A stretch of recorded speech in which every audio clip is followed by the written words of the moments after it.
Hello বন্ধুরা, আমার মহন্তী ফ্যামিলিতে তোমাদের সকলকে ওয়েলকাম। আশা করি তোমরা যে যেখানে আছো খুব ভালো আছো, আর আমিও ভালো আছি। গাছ ভর্তি করমজা দেখলাম, কাল ষষ্ঠী রয়েছে তো তার জন্য করমজা কতটা আছে না আছে দেখে গেছি। আর আমার এখান থেকে আশেপাশে অনেকে নেয়, তো চলে এলাম সোজাসুজি চা খেয়ে দোকানে। কাল ষষ্ঠীর জন্য কাপড় নেব, আর ফল টল তো কেনা হয়ে গেছে, তো শাড়িগুলো দেখছি। তো শাড়িগুলোর মধ্যে শেষমেশ আমি এই লাল শাড়িটাই ভালো লাগলো সুতির, তো এই লাল শাড়িটা নিলাম। আর ওখান থেকে এসে তো খিচুড়ি, রাত্রেবেলা খিচুড়ি খাওয়া দাওয়া হবে, বৃষ্টি যে।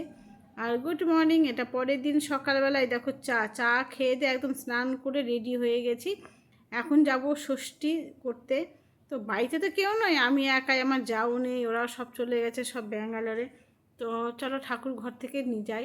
তো আমার মতন কয়জনের ভাগ্য আছে পুরো রেডিমেড তৈরি করা থাকে সব কিছু, আমার শাশুড়ি মা পুরো জোগাড় করে রাখে, আমি শুধু নিয়ে চলে যাই, পুজো পালি তাই করি।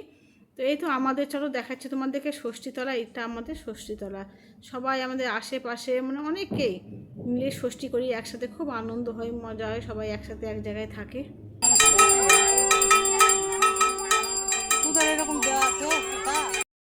সামনে তো দৌড়ে পালা গেছে, তখন ওই বিড়ালের মুখে দই মিষ্টি দেখে এ বোমা এগুলো কি হয়েছে, একটু তোমাকে পাহারা দিতে বললাম, তুমি পাহারা দিতে পারোনি।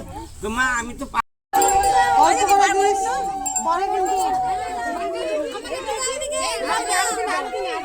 আমাদের পুজো কমপ্লিট হয়ে গেছে। এখন ষষ্ঠী মায়ের কাছে 4 ছেলে মেয়ের সবার মানত করলাম, সবার মানে ভালোটাই চাইলাম, সবাই ভালো রাখুক, সুস্থ রাখুক। আর এদিকে এখন সিঁদুর পরানো হচ্ছে, কিন্তু সিঁদুর পরে টরে যাবো, আর ভূত করে দেয় এক একজন। তো চলো বেরিয়ে পড়লাম।